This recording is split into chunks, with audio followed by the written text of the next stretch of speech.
Hello everyone, आज हम पढ़ेंगे क्लास 4th की हिंदी की बुक का पार्ट 9 स्वतंत्रता की ओर। तो स्टार्ट करते हैं इसको।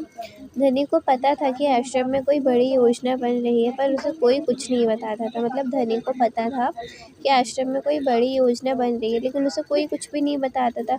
वे सब समझते हैं कि मैं 9 साल का हूँ, इसलिए मैं बुद्धू हूँ, और मैं बुद्धू नहीं हूँ। धनी मन ही मन बड़बड़ाया। तो क्या बोलते धनी क्या बोलते थे, कुछ छोटा सा बच्चा है वो 9 साल का। तो वो कहता है कि ये सब लोग समझते मैं 9 साल का हूँ, इसलिए मैं बुद्धू हूँ, पर मैं बुद्धू नहीं हूँ। धनी मन ही मन बड़बड़ाने लगा।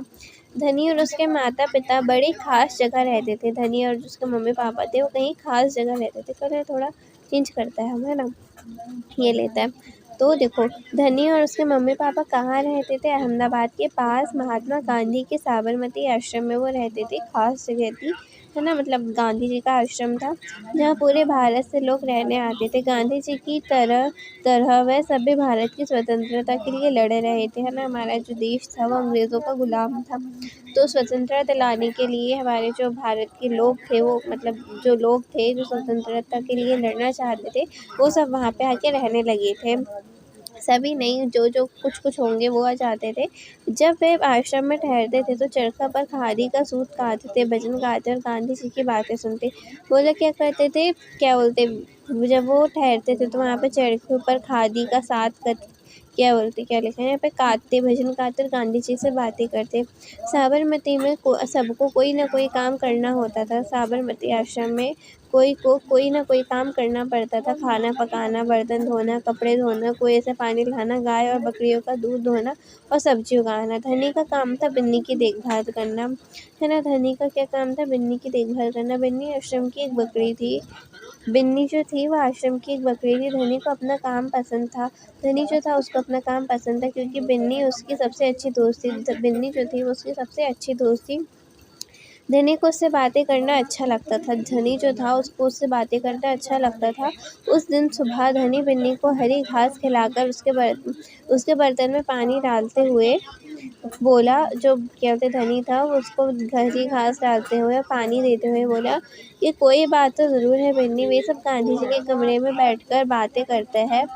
कोई योजना बनाई जा रही है, मैं सब समझता हूँ। बिन्नी किसका नाम था? जो बकरी है क्या बोलते धनी की, उसका नाम था, ठीक है, उसका नाम था। इसके बाद है, बिन्नी ने घास चबाते हुए सिर हिलाया। जो क्या बोलते बिन्नी थी उसने उसने क्या बोलते सिर हिलाते हुए, घास खाते हुए सिर हिलाया, जैसे कि वह धनी की बात समझ रही हो। धनी को बहुत भूख लगी थी। कूदता फांदता बिन्नी को लेकर वह रसोई घर की तरफ चला। उसकी माँ चूल्हा फूंक रही थी और कमरे में धुआं भर रहा था, ठीक है। अम्मा, क्या गांधी जी कहीं जा रहे हैं? उसने पूछा। वो क्या बोलता है कि अम्मा, क्या गांधी जी कहीं जा रहे हैं? उसने पूछा। खांसते हुए माँ बोली कि वह सब लोग कहाँ जा रहे हैं? यात्रा पर जा रहे हैं। यात्रा कहाँ जा रहे हैं? धनी ने सवाल किया। समुद्र के पास कहीं। अब सवाल पूछना बंद करो और जाओ यहाँ से, धनी। अम्मा ज़रा गुस्से से बोली। पहले मुझे खाना पकाने दो, इस तरीके से वो बोलती है। फिर धनी सब्जी की क्यारियों की तरफ निकल गया, जहाँ बूढ़ा बिंदा आलू गोद रहा था। जो बिंदा था वो आलू गोद रहा था। बिंदा चाचा, धनी उसके पास बैठ गए और बोला, आप भी यात्रा पर जा रहे हैं क्या? बिंदा ने सिर हिलाकर मना कर दिया। उसके कुछ बोलने से पहले ही धनी उतावला होकर पूछा, मतलब उन्होंने बोला कि वो नहीं जा रहे। तो फिर वो पूछता है कि कौन जा रहा है, कहाँ जा रहे हैं, क्यों जा रहा है, इस तरीके से वो पूछता है। तो बिंदा ने खोदना रोक दिया और कहा, तुम्हारे सब सवालों के जवाब दूंगा, पर पहले इस बकरी को बांधो, मेरा सारा पालक चबा रही है। धनी बिन्नी को खींचकर ले गया और पास के नींबू के पेड़ से बांध दिया। फिर बिंदा ने उसे यात्रा के बारे में बताया और कहा, गांधी जी और उनके कुछ साथी गुजरात में पैदल चलते हुए डांडी नाम की जगह पर समुद्र के पास पहुंचेंगे।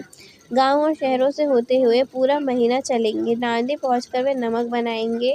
नमक, धनी चौंक कर बोला कि नमक क्यों बनाएंगे? वह तो किसी भी दुकान से खरीदा जा सकता है। तो वो बोलता है कि हाँ, मुझे मालूम है बिंदा सर, पर महात्मा गांधी जी की योजना है, तो तुम्हें पता ही होगा। वह किसी बात के विरोध में ही यात्रा करते हैं या जुलूस निकालते हैं ना, इस तरीके से वो बोलता है। तो बोलता है, हाँ बिल्कुल सही, मैं जानता हूँ।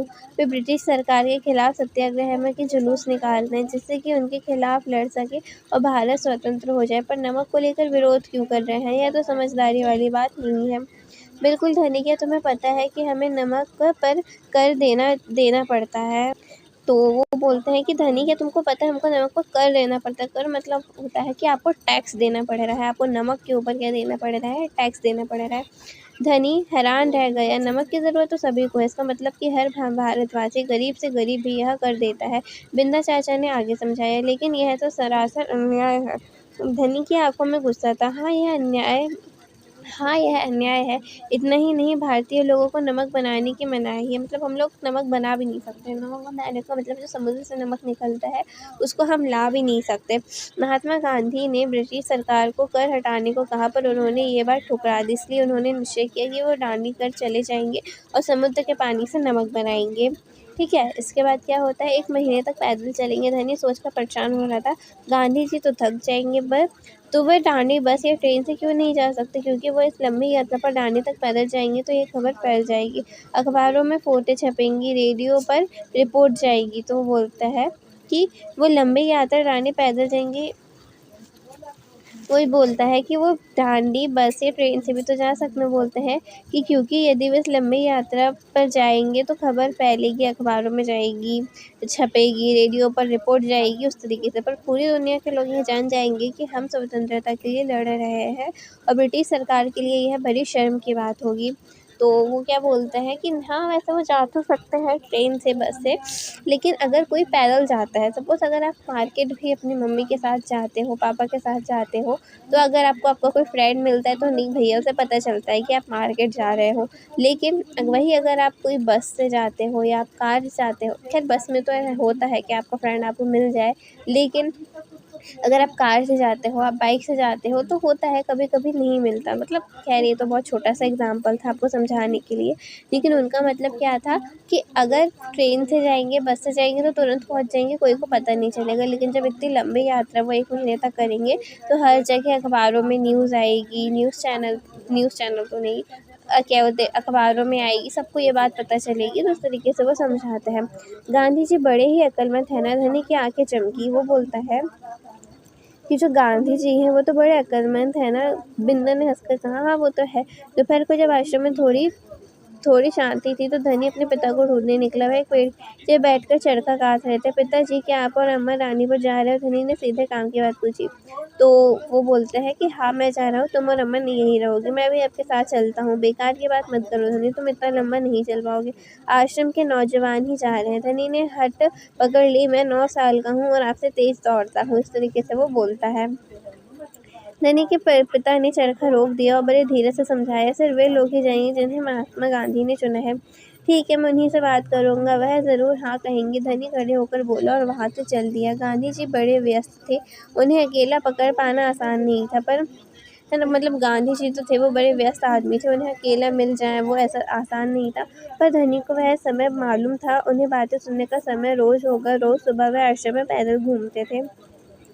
अगले दिन जैसे ही सूरज निकला, धनी बिस्तर छोड़कर गांधी जी को ढूंढने निकला। वह गौशाला में गायों को देख रहे थे, फिर वह सब्जी के बगीचे में मटर और बंद गोभी देखते हुए बिंदा से बात करने लगे।